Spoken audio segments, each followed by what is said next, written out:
নমস্কাৰ মই প্ৰিয়ংকা আপোনালোকৰ নতুন ভিডিঅ'লৈ স্বাগতম জনাইছোঁ। এতিয়া আমাৰ সমাজত অত্যাধিকভাৱে বিয়পি পৰা এটা বিষয় কি গম পায়নে? পৰকীয়া প্ৰেম। আচলতে এই পৰকীয়া প্ৰেমটো এটা ট্ৰেণ্ডিং টপিক হৈ পৰিছে।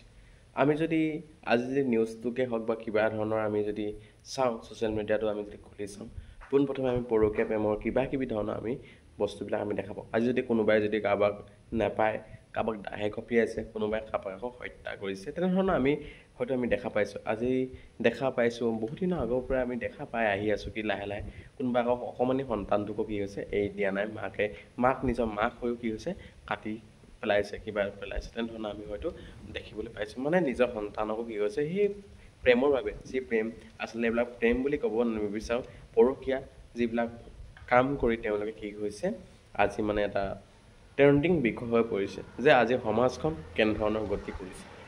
আজি এই যিবিলাক আমাৰ পৰকীয়া যি উদ্ভৱ হৈছে, এই উদ্ভৱবোৰ আচলতে এখন সমাজৰ বাবে কলংক বুলি ক'ব বিচাৰোঁ। সমাজত বাস কৰি থকা যিবিলাক সমাজৰ নাগৰিক, একোজন নাগৰিকসকলে নিশ্চয় উপলব্ধি কৰিব। এখন সুস্থ সমাজত, এখন ভাল সমাজত এই পৰকীয়াবিলাকৰ বাবে কি হৈছে এখন সমাজ কি হৈছে ধ্বংস পথলৈ গতি কৰিছে।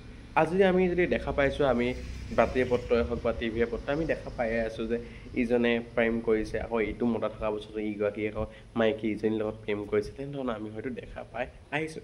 এইবিলাকৰ যিবিলাক উপদ্ৰৱ ইমান অত্যাধিক হ'বলৈ গৈ আছে যে কোনেও কাকো এতিয়া ক'ব নোৱাৰা অৱস্থা হৈছে। যদি আমি দেখা পাওঁ ফেচবুকতে হওক বা কোনো ধৰণৰ হওক, আকৌ মতা এগৰাকী টিউত থকা পাছতো সেই মতাটোৱে আকৌ বেলেগৰ লগত আকৌ লিলিমাই কৰা আমি দেখা পাইছোঁ। স্পষ্টভাৱে মই কৈ দিছোঁ, লিলিমাই কৰা হয়তো আমি দেখা পাওঁ। আকৌ যদি দেখোঁ ফেচবুকতে কোনোবাই আকৌ মেছেজ কৰিব কি হৈছে ছোৱালীজনী, ক'ৰবাত আকৌ ডেকা ল'ৰা এটাই আকৌ কি হৈছে সেই যি তিৰোতাগৰাকী আকৌ মেছেজ আমি হয়তো কৰিব, তেনেধৰণে হয়তো মেছেজ কৰে।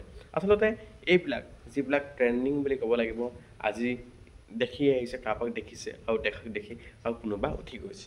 আজি যি নৱপ্ৰজন্ম, যি আমাৰ এতিয়া ভৱিষ্যত গঢ়োতা বুলি ক'ব লাগিব, ভৱিষ্যত গঢ়োতা নৱপ্ৰজন্মই তেওঁলোকক দেখি যদি এইবিলাক অনুকৰণ নকৰে কাৰণ ভৱিষ্যত দিনত কি হৈছে বৰ বেয়া এটা পৰিৱেশ সৃষ্টি হ'ব। এতিয়াতো প্ৰায় বেয়া পৰিৱেশ সৃষ্টি হৈছে, আমিতো দেখা পাইছোঁৱে। যি পৰকীয়া মানে আচৰিত লাগে, মানে এইবোৰ ঘৃণনীয় বুলি ক'ব বিচাৰোঁ। এইবিলাক মানে ইমানে অত্যাধিক হৈ গৈছে নহয়, ঘিণ লাগিবলগীয়া বিষয়ে। আচলতে নিজৰ ঘৈণীয়েক বুলি কৈছোঁ, নিজৰ পত্নী থকা পাছতো বেলেগ পত্নীৰ লগত অবৈধ সম্পৰ্ক আচলতে ঘৃণনীয় বুলি ক'বলৈ, এইবিলাক প্ৰেম বুলি নকয় আচলতে। যিবিলাক আকৌ যদি থকা কোনোবা এগৰাকী পত্নী থকা পাছত যিগৰাকী পুৰুষজনে অন্য এগৰাকী পত্নীৰ লগত লিলিমাই বুলি কয়, এইবিলাক লিলিমাই বুলি কয়, এইবিলাক মানে চেঙিলে তেজ যে উঠে তেনেকুৱা ধৰণৰ বুলি ক'ব বিচাৰোঁ। এইবিলাক আচলতে ঘৃণনীয় কামবিলাক কি হৈছে সমাজখন বৰ বেয়া দিশলৈ গতি কৰিছে। তাকে দেখি আজি নতুন যিবিলাক ডেকা চাম উঠি আহিছে, যি নতুন গাভৰু উঠি আহিছে, তেওঁলোকেও এইবিলাক কথা শিকিব। পাছত কি হ'ব ভৱিষ্যতে গোটেই অন্ধকাৰ নামি পৰিব।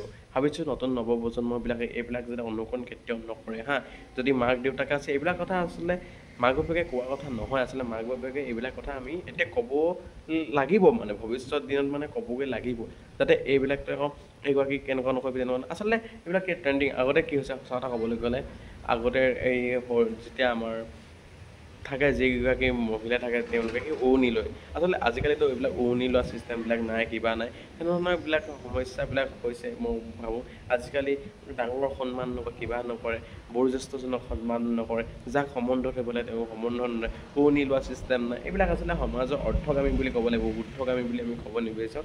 সমাজখন নিম্ন খাবলৈ আহি আছে। এতিয়া মই ভাবিলোঁ আপোনালোকৰ মাজত সৰু এটা দৃষ্টিভংগী আগবঢ়াবলৈ বিচাৰিছিলোঁ। যদি ভুল হয় নিশ্চয় ক্ষমা কৰিব। আজিলৈ ভিডিঅ'টো ইমানেই। ধন্যবাদ। জয় অসম।